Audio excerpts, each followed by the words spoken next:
I know you and I talked about this, is that, you know, like I said, is you want to seek the truth in what people are saying, but it goes even deeper. You know, we got into human behavior a long time ago in my company. We hired chief people officers, one of the most well-renowned human behaviorists in our company. We have daddy issues, mom issues, things that happen in our past. I've been abandoned.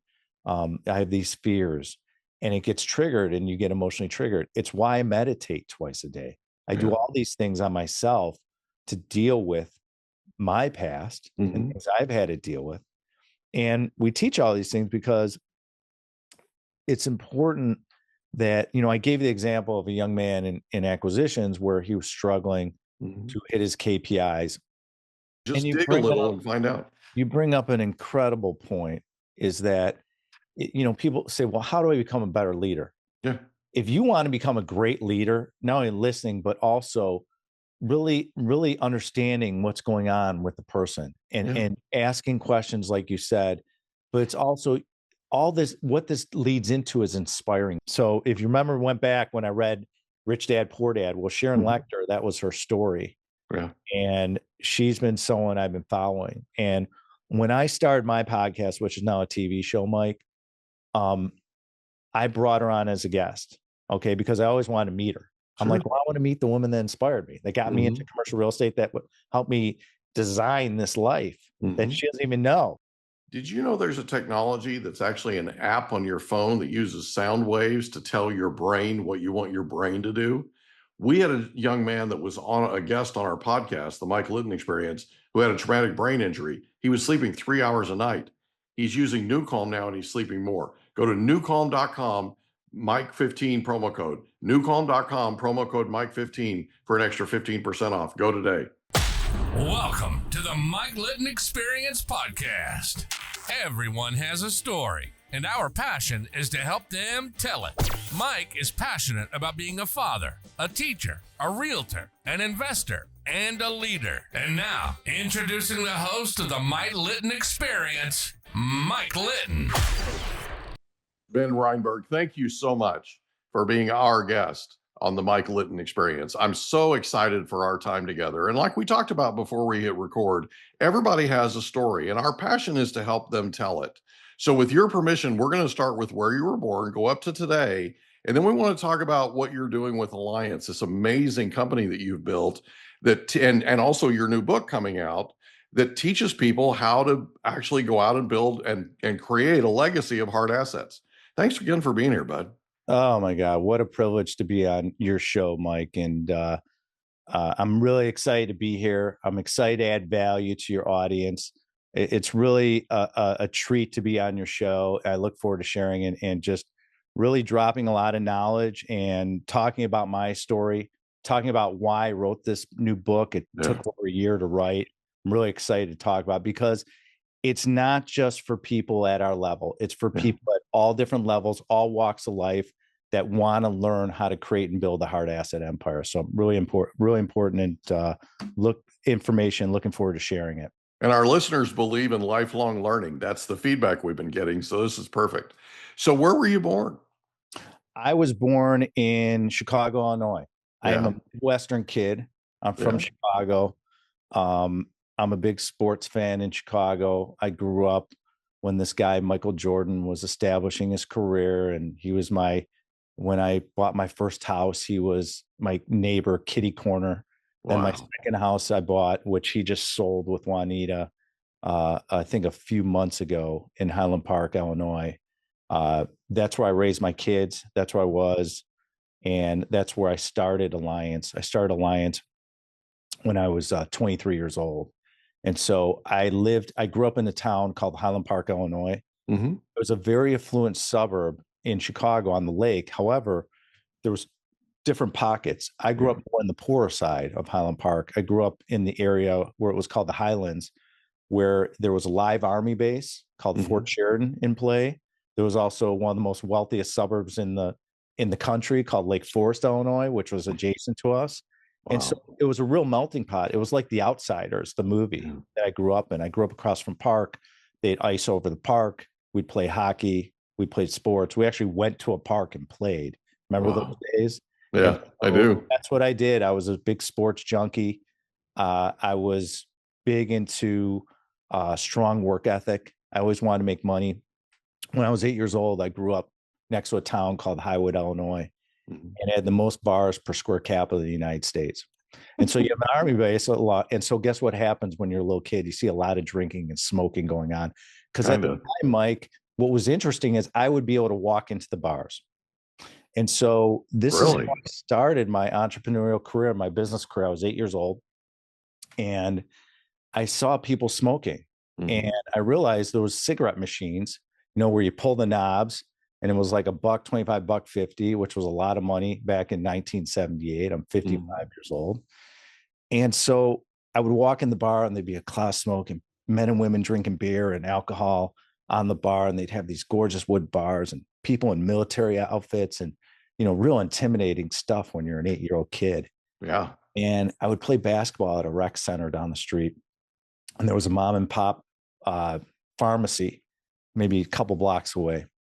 And so there was a lot of immigrants that would stand on the corners and they would be Latinos. And we had a huge Mexican population in Highwood, Illinois at the time. And it still does. And so I would go up to someone and give them a couple bucks. And I realized I was learning math in school at 8 years old and longhand math and learning how to add and subtract and divide. And I was always good at numbers. Numbers came easily to me, which is great for my career in commercial real estate and what it's become. Yeah. So I go up to one of these guys, give them a couple bucks. Okay. And they go and buy a carton of Marlboro Reds for me. And what I did was I broke up the carton into individual packs, and I was undercutting the cigarette machine because I would go walk in the bars with a pillowcase, put it in my jacket, pull it out. Let's say it was $1.50 from the machine. And based on numbers, because I said, okay, if it costs me and I get this amount of packs in a carton, simple math. And I said, if I can make a quarter or 50 cents a pack, I'm doing well. Because guess what? My desired outcome was at the 7-Eleven a block away from my house where I grew up in Highland Park, was to get Slurpees and candy. That was my objective. That was all of us at 8 years old, man. So I decided, well, how do I get candy and Slurpees? Yeah. I got to back it out and say, how do I get there? I can't ask my parents. They're not going to give me money. I mean, my parents weren't really poor there, but they weren't like super wealthy either. And they weren't going to give you money for that stuff anyway, right? They're not going to do it. No, right? So I got to earn my own money. And that, that was a blessing as a kid, is learning how to earn my money. Now, so I did this business, did very well for a kid at 8 years old, whatever the numbers were. And I would take the cash and the singles and the fives and everything I started accumulating. A $5 bill was like huge. That's how it, and if I got a 10 or a 20, it was like freaking home run. Yeah. So I had all this cash because I had older brothers. And so I wasn't going to put in a piggy bank. I couldn't go to a bank because I had no idea how that worked. I was 8 years old. So what I did was I figured out in my room, I had a tiny bedroom. I said, I'd lift open the mattress. Okay. I had a little hole in it. I would park the money in. And what was great is I diversified. I would buy Marlboro Reds. I was buying Marlboro Lights. The women liked menthols. So you can really diversify. So I was figuring it out and I was like, this is a really good business. So I would do it on the side after school or on weekends. And I was getting cash and I was able to buy Slurpees and I did a lot of walking. And so I stayed in pretty good shape because I was playing basketball and all these sports, but also indulging myself in a ton of sugar. And so, so my mother was making my bed one day and she lifted up the mattress and there was some cash laying out there, and an 8-year-old kid is kind of suspicious to have that amount of cash under a mattress, I guess. And so she said something to me and I told her the story. And, the lesson learned was, the mafia controlled all the bars in Highwood and those were their cigarette machines. So it wasn't really a good idea to be undercutting that situation. And but when you're 8, you don't know. Exactly. I have no idea. Yeah. So like, I think about that movie, The Bronx Tale, and I'm like, I was that kid. Oh, geez. So long story short, that business stopped. but I started. Thanks, Mom. Right. Mom prevented it. And my dad wasn't really too happy about it because he knew, it put the family in a bad position at a young age. But you know what? I was young and But what that lesson showed me in that business was I can do anything if I put my mind to it. And that started growing. And I always had a great work ethic. And as I grew up in Highland Park, I went to a great high school. Education was huge in my area. Chicago was very big into education, which I was very grateful to grow up in that environment. It was really competitive. I ended up going to Indiana University and got into their business school. It's now called the Kelly School of Business. While there was the Indiana University School of Business. Graduated in accounting. My mom said to me, we're in a recession. It's early 90s. Go get a job. Get a job, get going. Because my goal was in Chicago, I want to move downtown because that's where all the girls are. That's where my wife's be. So my goal was to live downtown in the city, make a good living, buy a car, build a life. And that's what I did. And then so I'm in accounting. I've told this story before. My first week or two, I am on my first audit with a billionaire. Okay. Never met a billionaire, never knew what that was, never knew it existed. And I'm in New York City. I'm in Manhattan. It was my first time in New York. And I'm sitting and having dinner with him frequently because we're on an audit. And he gravitates to me. And weeks later, he kind of goes up to me and he says, you know, Ben, you're not much of an accountant. And I go, what do you mean? Because I'm thinking to myself, like, what a horrible thing to say. I just started in the business world and it's my first job. And he's like, just totally bashing me, my ego. Right. And he's like, and he saw my face. He goes, no, that's not what I mean. He goes, you're more of an entrepreneur. You should be having your own business. You shouldn't be doing this. He goes, you shouldn't be working for anyone. And I said, really? He goes, yeah, find out what you like. And so I went back and I put a lot of thoughts because that's always been my life as an entrepreneur, like a bulldog from Chicago. Like I am a fighter. I am someone that is persistent and resilient, which has been a big staple in my career, especially in commercial real estate. And I talk about this in my new book too, to add a lot of value to people. And so I end up going back and figuring out what I want to do. And I said to myself, I said, you have all these icons and they're extremely wealthy. What's the common denominator? The Crown family, the Pritzkers, Sam Zell, the list went on and on and on. And I saw the common denominator was commercial real estate. Yeah. And I said, that's what I want to do. And so I was up at night and I'm like, well, how do I do this? So I happened to see an infomercial. Remember infomercials on TV? Yeah.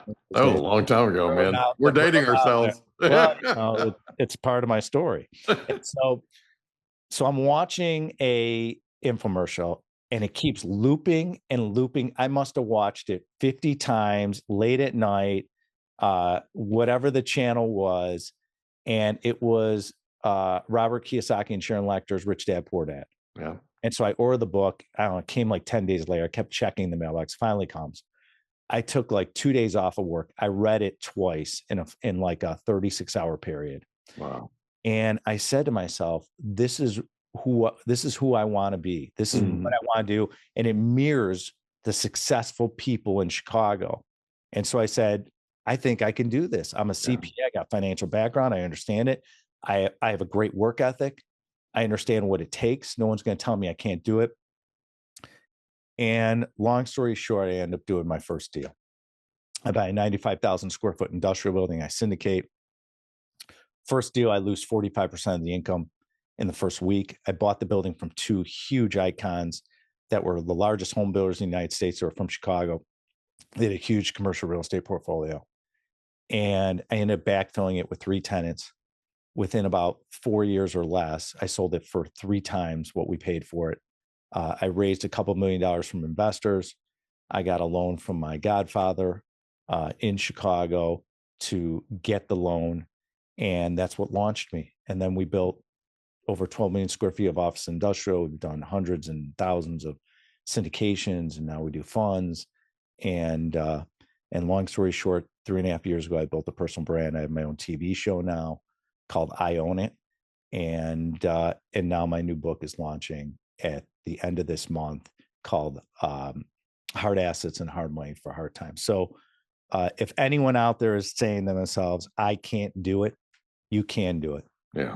I did it. And I didn't come from money. It was a lot of shoe leather. putting on the suit, going to work. I work Saturdays and Sundays still when I need to. And I still grind. And I never forget the day I started. And I'm grateful for the thousands of resources we have. We have an incredible leadership team at my company, Alliance. And so that's a little bit of my story. I didn't get to in-betweens, but if you pick up the book, I really get into the war stories. I get into the stories that will resonate with you out there if you're listening. And so the reason why I wrote the book, Hard Assets and Hard Money for Hard Times, is I wanted to give everyone in the world, from no experience to a sophisticated person to a billionaire, the ability to build their own hard asset empire. And I put a blueprint in there to basically show you step by step how to do it. We're going to be offering courses that will help support building the hard asset empire and getting into commercial real estate. And it's why thousands of investors around the world invest in our funds and our syndications, because of they want to invest and build a hard asset empire. They understand it, but they also understand, which I tell everyone, which is a value right here, if you want to hear this, is you always want to invest with smart money. Mm-hmm. And so to give you an example is I invest a lot in technology. Now, I'm not a tech expert, but there's a lot of them out there. There's a lot out in the blockchain and all these different things. That's why I invest with smart money. I'm not going to reinvent the wheel. Yeah. And so people ask me, what's the best way to invest? Invest with smart money, invest with people who are experienced, and ask questions. How do you deal with challenges? And so it's been really productive. And so it's been a labor of love. And I'm really proud of this book because it's a way that I can give back and create impact, but also change people's lives to say, how do I create stability in this economic uncertainty? Because that's a benefit of the book. People always ask, like, how do I have more control and freedom and more peace of mind? How do I get that energy where I can wake up every day and be inspired? And that's what building a hard asset empire can provide you, that control. That's because we're dealing with geopolitical issues, deal with economic uncertainty. And so the ability to have an hard asset empire to have more predictable, better cash flow, better opportunities to lay on the table for you. And so if people are out there listening and they feel tired, or they're worried about their financial future, or they're saying, yeah, I do own assets, I invest, but I'm not really diversified. All these questions are answered in the book, because not only did I take my story and my expertise, but I tied into all my wildly successful colleagues and kind of took a melting pot and said, here's the best practices to do what you need to do to build a hard asset empire. And then it led into the blueprint. Right. And so, it's really important. And we talk about in the book, especially at the end, we talk about mindset, and we talk about what it takes. One of the benefits that I have that I've developed myself is the ability to be resilient, to persistence. And so people say, well, how do you do it? Well, I work on myself. I'm very vulnerable. I get into personal development, and I'm big into personal development because I realized what my shortcomings was as I was developing my career. And I said, well, how do I better communicate? How do I be more empathetic? How do I be a better listener? And it doesn't matter how successful you are in life, but if you can look at yourself in the mirror and tell yourself the truth and be honest with yourself, you can grow. And so I'm constantly growing as a person, Mike, and that's pretty much my background. Do you mind if I ask you a few questions? Oh, you could do that, sure. So what was your favorite thing about growing up where you grew up outside Chicago? You know what I loved about it? Someone asked me this about a month ago. I love the people. Yeah. The people are so genuine and kind and authentic and helpful. And I love the area. Obviously the food is incredible in Chicago area. I mean, it's second to none. It really is. I mean, it's an eating mega capital of the world. I miss that living out in California. I miss the great food, but it's really the people. Yeah. I travel all over the country, and I love people down south. We do a lot of business down south, and I love people. I love meeting new people and engaging with them. But I'll tell you one thing is, no matter where I'm at in the world, when you meet someone from Chicago, there is an instant connection that is untold, unsaid, built. I might not know this lady. I might be standing in line at a grocery store, She's from the Chicago area. I'm from the Chicago area. She hears my accent. She could hear that A that gets drawn out when I say Chicago or Wisconsin or all those words. And she says, "Where are you from?" I said, "Chicago." She goes, "Oh, I'm from Chicago." Start talking. It's instant. And that's what I miss. It's that connection. It's that thing that we desire as humans, is how do we connect? Yeah, it's an identity. It is an identity. It's really cool. And people are very proud to be from Chicago, no matter what your beliefs are, your backgrounds, whatever. Exactly. There's such a cool connection. Yeah, they're passionate about it. It's cool. Absolutely. So growing up, who was the most influential person to you? Oh my God. Such a great question. Growing up in Highland Park, and that's where Michael Jordan lived for years as I was, junior high and high school. And I remember he landed in Chicago in 1984, and I was 14 years old at the time. He was very inspiring to me because to see someone with his work ethic and the success he created was so inspirational from a sports legend in Chicago. To look at sports, Walter Payton was another one. Walter Payton, Sweetness, I was just absolutely crazy about. I was such a big fan of his. He was the icon. Then Michael came in. And so those two guys from a sports the work ethic, and you'd see Walter running up the hill, and it's why I'm into health and fitness from watching these guys. And that work ethic motivated me. I would see Michael and Walter's work ethic, especially Michael's, was just absolutely incredible. From a business standpoint, Sam Zell was someone that I really admired. I saw the way he bought deals and how he negotiated and how tough he was. And he inspired me a lot. I got to speak to him a handful of times before he passed away a few years ago. And just tremendous knowledge, tremendous drive, and all the people that worked for him were inspirational. He was another one. There's so many people in my life that I'm blessed to know or have known that are no longer with us. But when I look at Chicago and I look at those three people, Walter and Michael and Sam, it's just the work ethic, the lessons, the education they provided to the public was just tremendous. Yeah. What did your parents do for a living? So my father, it was interesting. He worked for the same company his entire career. He retired at the age of 58. He was one of the first guys to invest in a 401k plan, which was good for him. So he saw the market help him. And he started from the bottom, worked his well up. He became a top executive at Chicago and Northwestern Railroad. Then one of his friends that was running Union Pacific Railroad in Omaha, Union Pacific decided to acquire and merge with Chicago and Northwestern. And so the one thing that I didn't admire about my father was he was always worried about his job and didn't have that confidence because he wasn't an entrepreneur. Yeah. And if you want to talk about what inspired me to do what I do and go out my own and make my own way and not depend on anyone, it was watching my dad because of the stress of, I'm going to lose my job. And my dad he was wildly talented and brilliant man, but he didn't have that confidence. Like, I can go and start my own business. I can go and take risk. He was very conservative when it came to that type of process in his mind. That was his education, his DNA. His generation is you go get a job. They're not very entrepreneurial.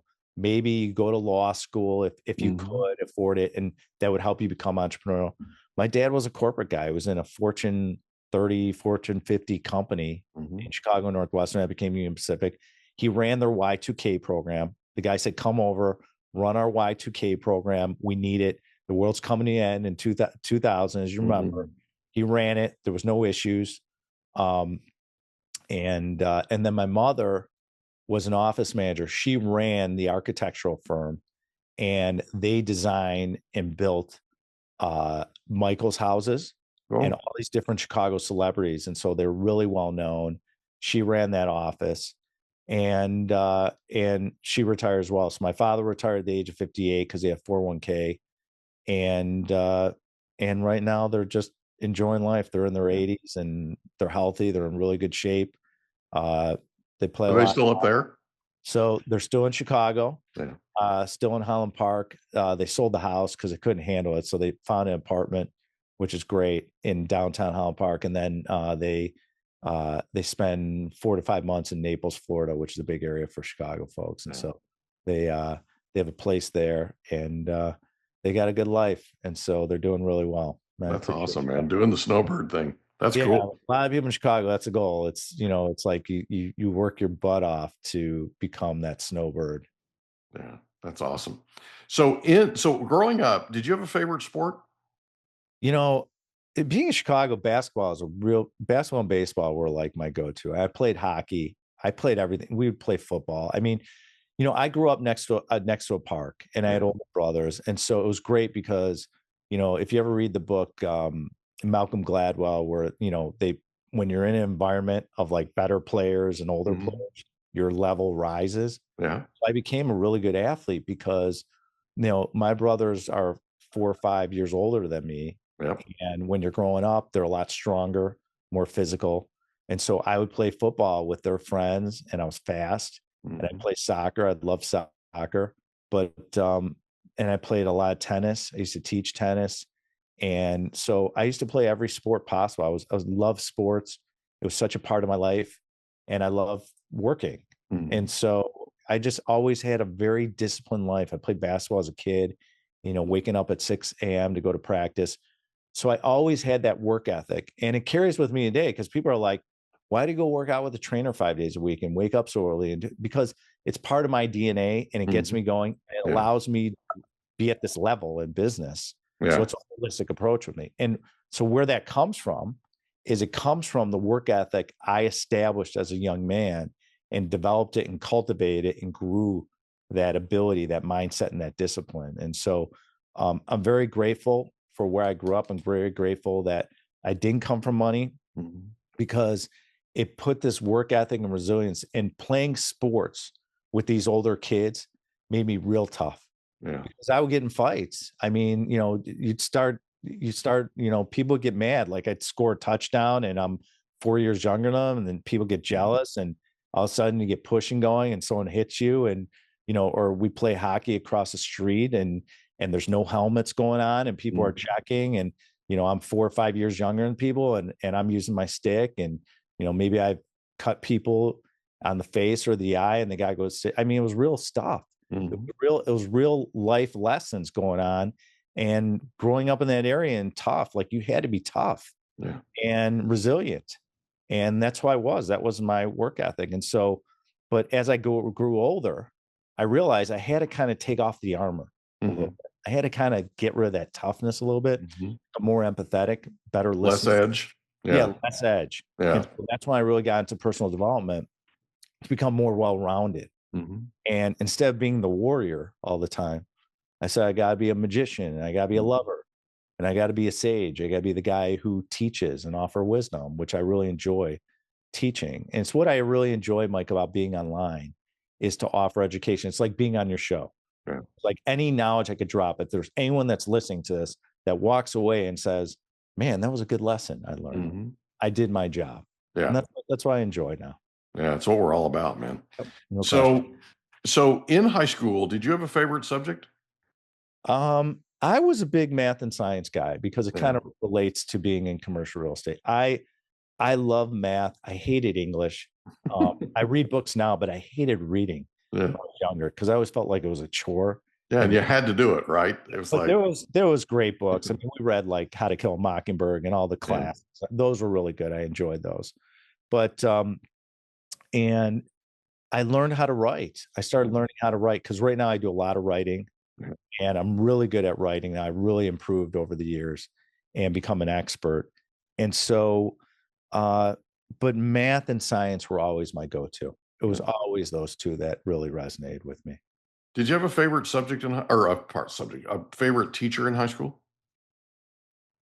I did. I had this one guy who was a communications teacher. Yeah. And he would say to me and one of my friends, because when we were seniors in high school, we got out at like 1 o'clock in the afternoon. And he said, why don't you come and work at my thing in this room, and then I'll write you a letter and you can get out at like 1 o'clock. And he was one of my favorites. Can't remember his name. I can picture his face. Being 55, you kind of forget about everyone in high school, but he was definitely someone. There was also a lady was an English teacher of mine that I hated. And because she was so hard on me. And did you know there's an app that has no side effects that allows you to use sound waves to tell your brain what you want it to do? It's called newcalm.com, and it's amazing. It literally uses sound waves. If you want to tell your brain to go to sleep, if you want to tell your brain to recover, if you want to tell your brain to put you in peak physical state, if you want to tell your brain to focus, if you want to tell your brain to take a power nap, you can do all of these things and more with newcalm.com. Go to newcalm.com today, promo code Mike15. Newcalm.com, promo code Mike15 for an extra 15% off. But what that taught me was that never give up, never stop fighting, never stop. There's no excuses. One thing in life I could help everyone is I don't believe in contractions. I don't believe in can't, wouldn't, shouldn't, don't, because when you start using the word contractions, it's basically this negative thought process you get into. It's like, I can't do that. Or limited belief. Yeah. If someone told me that I couldn't be a commercial real estate mogul and build a hard asset empire and sit in an office in Newport Beach, California, my headquarters in Chicago, I got people all over the country that work for us, investors all over, I would say, you're crazy. I can do that. And so if I didn't believe that, and I didn't believe even now I can have my own show and my own brand and speak on stage and inspire people. If I told myself I couldn't do, I would never do that. And so for everyone out there listening, it's like when people tell you can't do something, there's a couple things going on. And the root of it is they don't want you to succeed because they never took that risk. Absolutely. They're jealous. It's their insecurity speaking. Their insecurities are, it's exactly, it's so well said. And so when you can love yourself, which was something that Ben Reinberg had to learn because he did for a while, and he's learning and he's growing into it. But you can love yourself, you can do anything. And people out there are going to say whatever they want, and believe me, as you grow your hard asset empire or whatever you're going to do out there, you're going to be criticized. And so people say, well, how do you deal with criticism? We get it all the time. I say, yeah, you know what? I take it as feedback. I love it. When someone criticizes me, I'm like, all right, I'm going to learn from that, or what's really going on behind it. And I'll seek the truth in what people are saying. And so I always tell people, I give advice is like, when people are talking, okay, get rid of your beliefs, understand your beliefs, understand your viewpoint, that lens that you're looking through, but understand the truth in what someone is saying to you. Right. And that was a difference in my career. That was a game changer, because when I could seek the truth in an employee or a colleague or an investor or whoever I'm doing business with, or a relationship I have, or my family or my kids, I realized if I could seek the truth in what they're saying, I can learn and I communicate better with them. And guess what? The relationship gets better. More money comes through the door, more accolades, more reward. You feel better, and you also can help people too. And so when people say, like, why is listening so important? It's not just listening and hearing it. It's seeking the truth in what someone else is saying. And when you can master that, man, you can master life. It's incredible how simple it is. Can you take just a quick second, Sure. because you're amazing at this? Would you take a quick second and give us an example of where you sought the truth and what it was that you said to get there? Absolutely. It's a great question. I was dealing with a team leader, and she was upset about something. And I had an issue that was going on, and I didn't really understand why it was happening. Very intelligent woman, successful, been with me for 15 plus years. So she's leading your team. And she's one of the leaders on my team. Okay. And I took a step back, and my viewpoint was, she's not working hard enough. She's agitating people. She's not understanding a situation that's really happening. But what was really happening to her when I would talk to her is she was in pain from something that had nothing to do with Alliance or what was going on here. And so I would listen to her, and I would listen more. I would ask her questions. And I realized that if she spoke to our chief people officer, who's a famous human behaviorist that works in the company, we can solve whatever is happening behind the scenes from these rooted experiences she had from her child that are impacting the way she's dealing with people. Mm-hmm. And if I didn't listen to her and really seek the truth in what she was saying constantly, and sometimes she wouldn't say it, it was just more of behavior. It was more about little things that were happening, her emotions and how she was treating me. And when I was able to seek the truth, we were able to help her, and it did a 360, and now she's just thriving. Mm-hmm. And eventually she's probably going to take over my position. She's that powerful. Mm-hmm. And so it was a game changer because it was hearing what she had to say, understanding her pain, really seeking the truth in what she was saying, what was going on with her, and how we can help. And I changed her life just by doing that. And so sometimes you're hearing people and your lens comes out and you're like, well, you know it all, or you know how it should be. Well, no, it's like you don't know what people have gone through in their life. Mm-hmm. You don't know what lens they're looking through. Everyone looks at things differently. It's why, like, you look at our investors, they might not invest in every deal or every fund because someone likes chocolate and we're offering strawberry. Yeah. And they have a different lens and a different perception. And that's just the way life is. Yeah. And so I realize is if you could listen and you could seek the truth and understand someone's viewpoint and understand the truth behind it, whether you agree or not, you will communicate so much better with people. And I say this, and you could take this one to the bank. Communication equals wealth. Yeah. I will say it again so everyone hears it. Communication equals wealth. It was one of the things I learned in my career. What's the secret to success? Mm-hmm. It's communication. The better you can communicate with people, and it goes back to this lesson of seeking the truth and what other people say, mm-hmm. you will see a difference in your career and your life and your relationships. So I want to make sure that I don't want to belabor this, but I want to make sure we get to the root of this.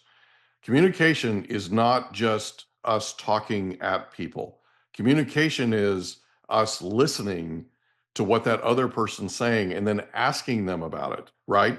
So like if you're talking to that team leader and that team leader's responding to you in a negative way or responding to you in a way that you don't necessarily like, right? You go sit with them and you ask them a question. So can you talk to me for just a second about what just happened and how you reacted to me? The reason I'm asking is I want us to succeed together. I just need to know what's happening. I need to know what right? There's some very good friends of mine, in fact, best friends of mine, who actually married us 31 years ago. Mm. And they did our premarital counseling. They were our pastor and his wife. He did our premarital counseling, called it the most excruciating experience of his life. This is the sweetest man you ever met in your life, right? And what was interesting was he married us 31 years ago, and they've now written 40 some books on marriage and family. They're some of the foremost experts in the world on that subject, right? And when you talk with them, there's always a conversation that has to do with you. It doesn't have to do with them. It's more curiosity about what's happening with you and why it is that you're responding the way that you're responding, right? And what we find, what happened in this premarital counseling was he literally, my fiance at the time, who's now my wife, got up and ran out of the room crying. And he looked at me with the most exasperated look on his face. And he's the sweetest heart of any man you've ever met in your life. And he goes, Mike, you need to ask yourself a question. And I said, what's that? And he goes, do you want to be right? Or do you want to be married? That's right. And do you know that fundamentally changed the way I looked at human relationships and specifically communication, right? I started listening to what they were saying and then asking them about what it was that they just told me and digging, right? And getting to the root of whatever it is. What's interesting that I found is you get there and you find out that it's something that's been inside of them and it's been festering, right? And it feels huge to them. But once they tell you whatever it is, it doesn't feel so big. All of a sudden they take a deep breath and they go, wow, it doesn't seem so big now that I said it.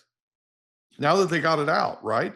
And you bring something up. It's why we incorporate our company. And I know you and I talked about this, is that, you know, like I said, is you want to seek the truth in what people are saying, but it goes even deeper. You know, we got into human behavior a long time ago in my company. We hired a chief people officer, she's one of the most well-renowned human behaviorists in our company. And we use her software. It's called Designing Genius, and it helps align people's personal lives with their business life at Alliance. Yeah. And the reason why I incorporate it in the company is exactly that point, because you said it so well. It's like, it's not about being right or wrong. It's about understanding the person. Yeah. And what ends up happening is that a lot of our behavior stems from issues we have, daddy issues, mom issues, things that happened in our past. I've been abandoned. I have these fears, and it gets triggered and you get emotionally triggered. It's why I meditate twice a day. I do all these things on myself to deal with my past and things I've had to deal with. And we teach all these things because it's important that, you know, I gave the example of a young man in acquisitions where he was struggling to hit his KPIs. And we did a couple tweaks and it changed his life where he could thrive at Alliance. Yeah. And so it's also body language. It's also how people appear. There's so many cues in human behavior. And if you could be more aware and more present with people, you learn about it. And again, it goes back to, how do I communicate the best possible? Well, if you show up present and the best version you can of yourself every single moment you can during the day with people. See, a lot of people are so worried about making money and I got to deal with my significant other or my spouse, or I got my kids, and they're always worried about these different things. But no, everyone struggles to live in the moment. Yeah. And it's like, because you never know, Mike, like, am I going to get another moment? God forbid, I could be dead tomorrow. God forbid that happens. But like, why not live in the moment? Yeah. And if we can live in the moment, guess what? We can become better listeners, engage, and communicate better. And so if you want to be a good leader, okay, being present and focus and showing that you actually give a shit about people goes a long way. And that's where money flows. And that's where relationships grow. And that's how you get ahead in life. And so people ask me, like, what's the secret? And how do I do it? How do I do what you did? And we talk about this in the new book. Okay. But at the end of the day, it's just being present. And so how do you do that? Well, you work on yourself, you stay healthy, you exercise your mind, you know, keep working on your mind and learning and growing. And all these things are ancillary things, then these variables that lead into success in relationships and business. But no one wants to really talk about it. Yeah. Sometimes it's taboo to talk about working on yourself. But let's be honest, your mind and the way you think and the way you behave and the way you take care of yourself is everything. It's the most valuable asset you have besides your time. Yeah. And so let's not. Absolutely true. It's absolutely true. Let's talk. Well, the thing about it is, and you know, people think about self-care and self-love and that kind of thing like it's a negative thing, but they feel that way because they don't understand. There's a reason, I tell people this all the time, there's a reason why when you're on a plane and they're doing the FAA safety thing, they say, put your mask on first and then help somebody else. That's right. You literally have to work on you if you're going to take care of other people, right? So one real quick thing, you mentioned KPI, just for people that are seeing this that don't understand, that's key performance indicator. That's basically a KPI is we made a certain number of calls. We have to make a certain number of calls. We have to have a certain number of contacts. From those contacts, we have to have a certain number of appointments set, that kind of thing. And so we know, you know, from all the years that you've been doing this, where those KPIs need to be. And that particular gentleman, young man, just wasn't hitting them.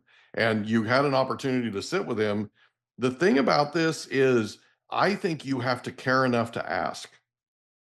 And then you have to care enough to hear it. Yeah. Right? You have to care enough to ask, and you have to care enough to listen to what it is that they're saying and pay attention, because there's a thing called sensory acuity. If I say something to you and you look like you just ate something rancid, right? It didn't land well. So I pretty much need to ask you, is there something about what I just said that is distasteful to you? Or is there something I just said that bothers you, right? And it gives us an opportunity to have an honest dialogue about whatever it is that's going on and whatever it is that's happening. Because it could be something as simple as somebody cut them off on the way to work, right? Those two people I told you about, my pastor and his wife, wrote a book called Men Are Like Waffles, Women Are Like Spaghetti. I highly recommend it. Okay. Men are like the squares in a waffle. We compartmentalize things like that. Women are like a bowl of spaghetti. Everything's intertwined. You can't ask a female to check their feelings at the door. It's not going to happen, right? They're going to bring their personal life into everything. And by the way, males do it too. They just hide it better. Okay. You're absolutely onto something when you have to talk with them, when you sit and talk with them about what's going on, what's happening. That response that I just received from you wasn't quite what I was looking for. Is it something I did? And right? What's going on, right? And just you dig a little and find out. You bring up an incredible point, is that, people say, well, how do I become a better leader? Yeah. If you want to become a great leader, not only listening, but also really, really understanding what's going on with the person and asking questions, like you said, but it's also what this leads into is inspiring people. Yep. You have to be able to inspire to lead. And how do you do that is you have to put yourself in their shoes. You have to be empathetic. You got to be a good listener. You got to teach. You got to mentor. It's not just instructing of, you got to get this project done on this time, and I want it done this. And we have different rules in the company we do to handle all this stuff. But it's also teaching. You have to be a mentor. You have to be a coach to people to lead. You have to inspire people. Yeah. By doing that, if you want to inspire someone, you have to take time to care about people. And it's the number one thing that people lack in leadership is they don't take enough time to care about people. I see that. My oldest son is in the working world. I see what goes on in his company. It's the number one thing I see of why they lose people. And so you see that often and often, and it just keeps happening within companies. And it's why we got into human behavior and changed the game and said, if we can understand and design the life that someone wants in their personal life to get to business, it's great. We learned in our company, which I think is fascinating, everyone is into health and wellness, which is interesting. So we promote that and how to get into it and hold people accountable to do it. And then for their career, everyone wants to be mentored and coached, which we do. And then for the future, they want to learn about investments, which is what we do at Alliance. Yeah. And so we're able to align that behavior with people to give them this incredible life and enjoy their life. And so I think leadership is about really inspiring people, taking the time with people. And time's valuable. Don't get me wrong. It's our number one asset. But when you can take the time, guess what? You have higher employee retention. Yeah. You have better communication going on in the company. Relationships are better. Your outside relationships, outside the walls of the business, become better. And you know what? You're happier. You're more fulfilled and satisfied. And so these little skills, these little things that we all take for granted, have this domino effect, this river running through us to help us in life. And we ignore it. Now, it's interesting. If we would teach these things in school here in the United States or around the world, man, would we have a different society? Yeah. So you have to ask yourself, why don't we? Yeah. What's preventing us from doing these kind of things, these communication skills that are so essential in life? I think it's a great question. I think it's a big, big part of why Jeff Hoffman's doing what he's doing, trying to reach students, right? That's like his big thing now is he's working with young people and he's out there inspiring and motivating. He's working worldwide, man. I mean, I'm obviously a huge Jeff Hoffman fan, but yeah, I mean, it's inspiring. It really is. So let's talk about the book for just a second. So it's hard money, hard assets for hard times. Yep. It's hard asset and hard money for hard times. That's right. So where can people get the book? Well, they can go to benreinberg.com/book. They could pre-order it. We've had thousands of people download it and get ready. I mean, we're overwhelmed with this presence, this demand for the book. And I want to tell people, like, why do they need this book? Why do they need to understand this and the blueprint?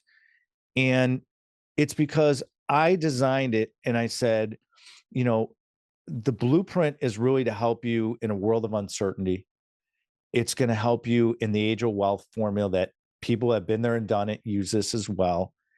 And it solves the problem today because no one has a roadmap of how do I build hard assets? Yeah. Not only how do I build it, that methodology is how do I protect it and defend it once I do build it? How do I grow it?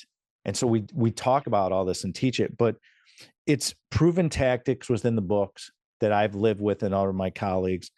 But it's for you to basically build multi-generational wealth through the bold print and have control of security over your life, which everyone wants. They want that control and to have freedom and peace of mind. So the reason why you pick up the book is because you want not only security, but you want change.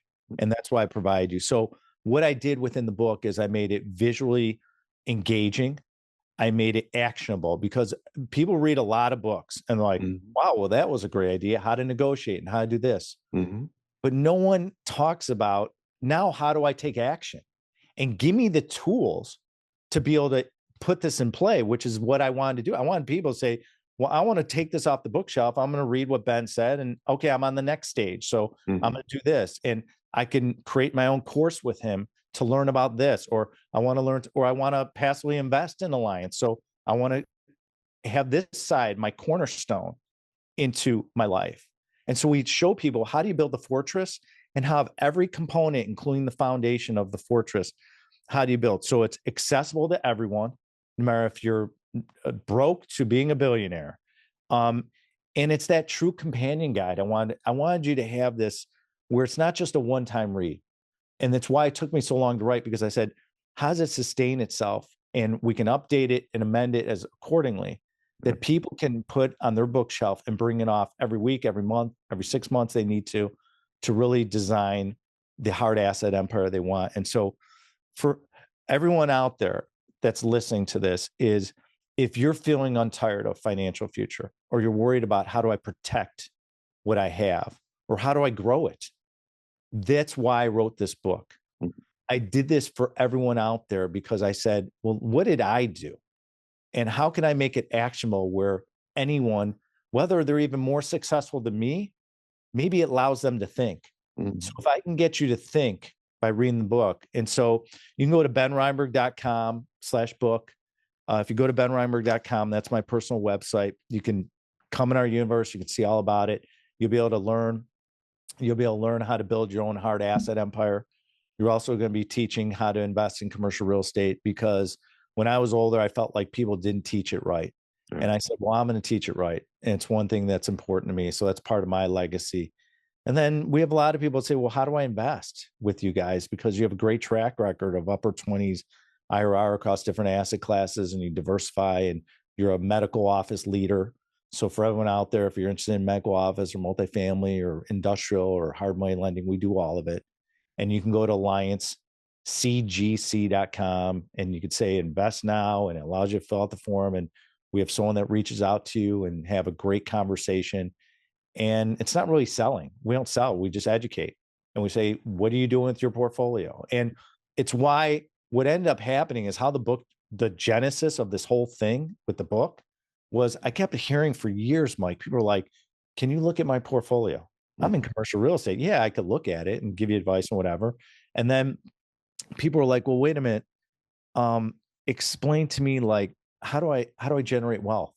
How do I buy commercial real estate? How do I invest with you in commercial real estate? And so for 30 plus years I've been in the business, even I was a young kid in the business, I said, I keep getting the same questions over and over. I think it's time we do something. And that's how this book came about, was let's answer these questions we've been getting through the years and change the way people look at hard assets and realize it's one of the best asset classes in the world to get involved in. And there's so many advantages to it. That's cool. That's cool, man. Is there an audiobook coming out, just from a selfish standpoint? Yeah, absolutely. You know, we talked about it, is that we have a hardcover, which it's beautiful. We're going to have a soft cover. We're going to do an ebook, and then we will be recording the audiobook soon, which I'm really excited about. Cool. And so we're going to touch them all, and you'll be able to order it anywhere. And what's cool, I have a good story for you. So if you remember, went back when I read Rich Dad, Poor Dad. Well, Sharon Lechter, that was her story. Yeah. And she's been someone I've been following. And when I started my podcast, which is now a TV show, Mike, I brought her on as a guest. Okay. Because I always wanted to meet her. I'm like, well, I want to meet the woman that inspired me, that got me into commercial real estate, that would help me design this life that she doesn't even know. She doesn't even know who I am. So I bring on the show, and the opening is basically a dialogue to thank her. And she is just like teary-eyed, like her inspiration. And what's so great is then she came out of my first season of my TV show, which was Leverage. Second season is called Obsessed. It'll be streaming on 1,400 networks soon.